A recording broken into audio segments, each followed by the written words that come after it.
2024 लोकसभा चुनाव को लेकर कांग्रेस पूरी तरह से एक्शन मोड में है। कांग्रेस नेता राहुल गांधी ने इंडिया गठबंधन की सरकार बनने पर देश में जातीय जनगणना करने और आरक्षण पर 50% की सीमा हटाने का बड़ा ऐलान कर दिया है। इसी कड़ी में एक बार फिर राहुल ने आरक्षण का मुद्दा उठाया है।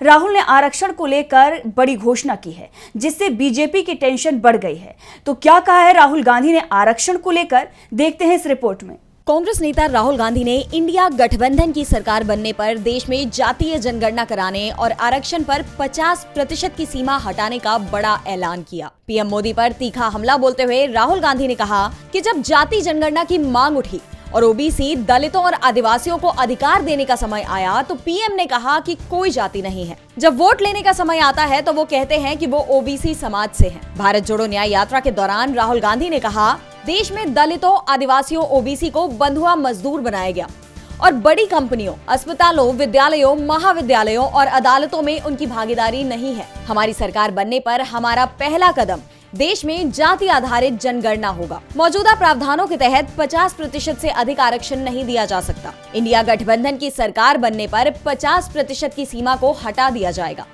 देश में सबसे बड़ा मुद्दा सामाजिक और आर्थिक अन्याय है। मैं आपको गारंटी दे रहा हूं कि पिछड़े वर्गों, दलितों और आदिवासियों के आरक्षण में कोई कटौती नहीं होगी और उनको उनका अधिकार मिलेगा।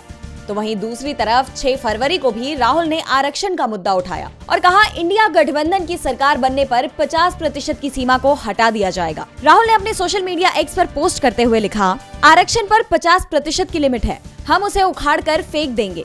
ये कांग्रेस और इंडिया की गारंटी है। आपको बता दें, बीते दिनों पीएम मोदी की ओर से खुद को सबसे बड़ा ओबीसी बताए जाने को लेकर राहुल गांधी ने पलटवार किया है। सोशल मीडिया प्लेटफॉर्म एक्स पर राहुल गांधी ने लिखा, प्रधानमंत्री इस बीच अक्सर कह रहे थे देश में सिर्फ 2 जातियां हैं, अमीर और गरीब, मगर आज संसद में उन्होंने खुद को सबसे बड़ा ओबीसी बताया। किसी को छोटा और किसी को बड़ा समझने की इस मानसिकता को बदलना जरूरी है। ओबीसी हो, दलित हो या आदिवासी, बिना गिनती के उन्हें आर्थिक और सामाजिक न्याय नहीं दिलाया जा सकता। मोदी जी इधर उधर की इतनी बातें करते हैं तो गिनती से क्यों डरते हैं? डीबी लाइव की रिपोर्ट।